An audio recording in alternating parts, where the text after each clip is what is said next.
And there were lots of children. And I kept asking myself, dear God, why are all these kids dying? And I'm not. इस आदमी ने अपने 72 साल इस machine में गुजारे। वो मूव नहीं कर सकता, सिर्फ यही मशीन उसे ज़िंदा रख सकती है। 70 साल पहले यूएस में चिल्ड्रंस में हॉरेबल वायरस तेज़ी से फैलने लगा। ये वायरस बच्चों के ब्रेन और सेंट्रल नर्वस सिस्टम को अफेक्ट करने लगा। इसकी वजह से वो बच्चे डिसेबल होने लगे, उनकी बॉडीज के मसल ने काम करना छोड़ दिया और उनकी आहिस्ता आहिस्ता डेथ होने लगी। 1952 में पॉल अलेक्जेंडर 6 साल का था। वो अपने घर के बाहर बच्चों के साथ खेल रहा था। I am Paul Richard Alexander. And I'm the man in the iron lung. अचानक उसे लगा कि उसकी तबीयत ख़राब हो रही है। उसने जाकर अपनी मॉम को ये बताया। उसकी माँ उसे देखकर समझ गई कि उसे भी यही वायरस हो चुका है।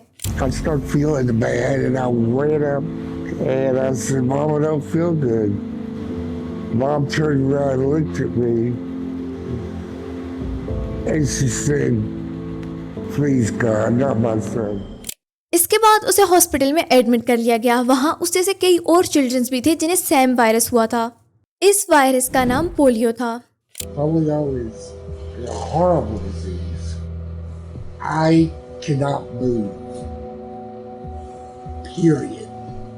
For a lot of humanity knows nothing about polio. They don't even know what it is. Paul के सामने हर रोज बच्चे पोलियो की वजह से मर रहे थे। उसकी भी बॉडी आहिस्ता आहिस्ता काम करना छोड़ रही थी। अब वो बेड पर सही से बैठ भी नहीं सकता था। अगले दिन उसके हाथ और उसकी उंगलियां मूव करना छोड़ गईं। अगले कुछ ही दिनों में उसके लिए सांस ले पाना भी मुश्किल हो गया। उसके मसल्स और लंग्स पूरी तरह से ख़त्म हो चुके थे। Over the next 5 days, I lost everything. Couldn't move, couldn't walk, and finally, the last day, I couldn't breathe. My entire family's gone, destroyed. Like, my muscles were gone, destroyed. Which left me in the iron lung for the rest of my life. इसके लिए hospital में units setup किए गए जहां special machines रखी जाती थी जो इन बच्चों को जिंदा रख सकती थी। 60,000 केसेस इस वायरस से रिलेटेड रजिस्टर हुए। अब तक 3,000 चिल्ड्रंस की उसके सामने डेथ हो चुकी थी। बाकी जो रह गए वो अब तक सफ़र कर रहे थे। इस वक्त उन्हें इसका काज नहीं पता था और ये भी कि ये बॉडी में कैसे एंटर होता है। Everybody was petrified with the concept of polio. It kind of dominated the summer, and parents were freaked out if the kid even got the sniffles. इस वायरस से लड़ने के लिए वैक्सीन अभी तक नहीं बनी थी। पॉल जिंदगी और मौत के बीच खड़ा था। उसके लंग्स पूरी तरह से ख़त्म हो चुके थे। उसे ज़िंदा रहने के लिए आर्टिफिशियल लंग्स की ज़रूरत थी। डॉक्टर के नज़दीक उसके बचने के कोई भी चांसेस नहीं थे। उसे भी कई और बच्चों की तरह इन मशीन्स में डाला गया। कई बच्चे आहिस्ता आहिस्ता रिकवर होने लगे और कुछ की डेथ होने लगी। पॉल इस मशीन को 2 ही सूरत में छोड़ सकता था, या तो रिकवर या फिर उसकी डेथ हो जाए। पॉल के लिए किस्मत ने कुछ और ही चूज़ किया था। ना वो रिकवर हो पाया, ना उसकी डेथ हुई, बल्कि ये मशीन जिसे आयरन लंग कहते हैं उसके ज़िंदा रहने का वाहिद सोर्स थी। It's an iron lung. It's a machine that helps me breathe. अब वो इस मशीन के बिना कहीं भी नहीं जा सकता था।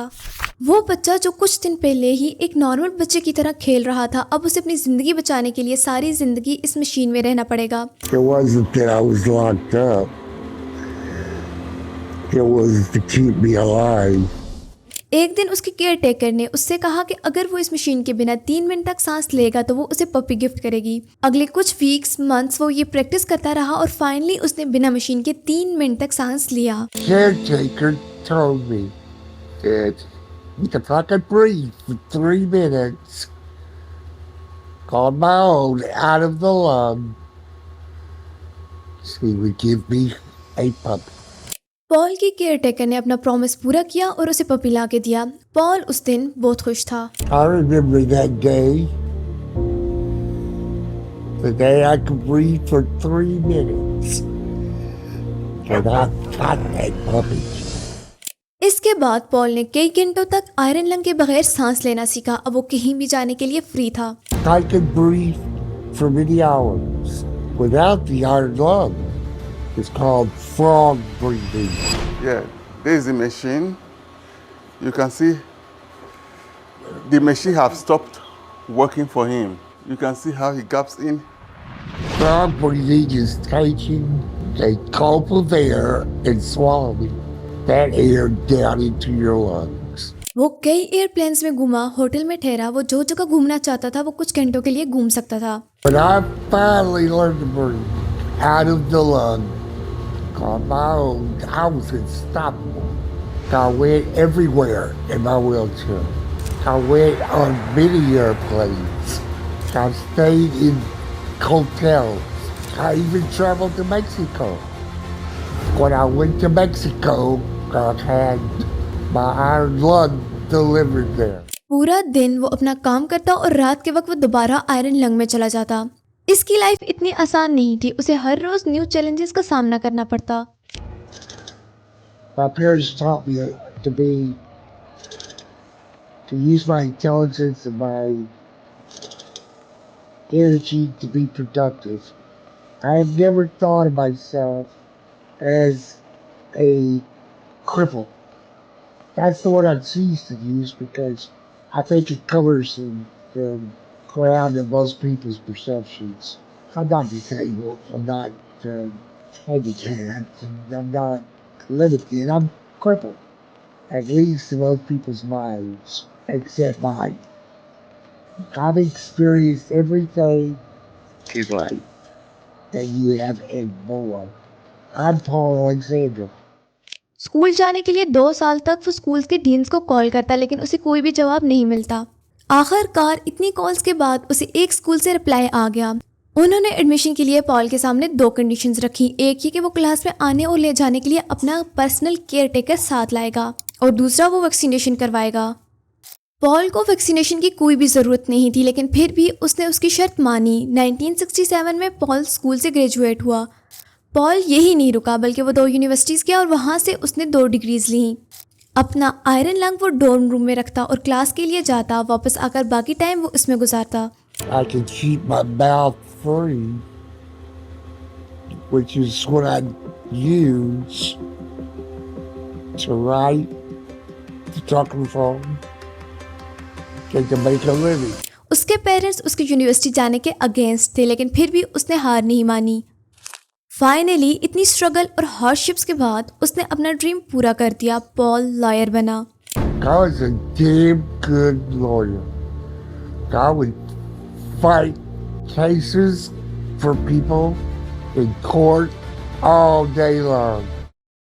और कोर्ट में केसेस लड़ने के लिए जाता और उन्हें जीतता भी। पॉल की मशीन के अराउंड मिरर भी था जिससे वो अपने इर्द गिर्द की चीज़ों को देख सकता था।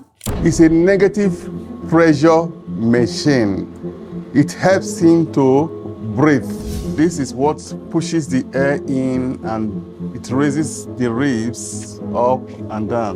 एक दिन डॉक्टर्स ने कहा ये बच्चा कभी बच नहीं सकता। उसने उन्हें जिंदा रहकर दिखाया। स्कूल्स पॉल की कंडीशंस की वजह से उसे एडमिशन नहीं दे रहे थे लेकिन उसने गिव अप नहीं किया। वो यूनिवर्सिटी गया और लॉयर बना। I am just like everyone else. I get up, I brush my teeth, I shave, and I go on with my day. पूरी बॉडी पैरालाइज होने के बावजूद भी उसने एक बुक लिखी जिसका नाम है 3 Minutes for the Frog। Paul ने जनवरी 2024 में टिकटॉक पर अपनी आईडी बनाई और वहाँ अपनी लाइफ को डिस्कस करने लगा। Is that polio to come back? If there's children in Afghanistan or Pakistan or Nigeria or wherever, polio is still happening. Paul Alexander की 11 मार्च 2024 को डेलस में डेथ हुई। डेथ के टाइम उसके फॉलोअर्स 3,33,000 हो चुके थे।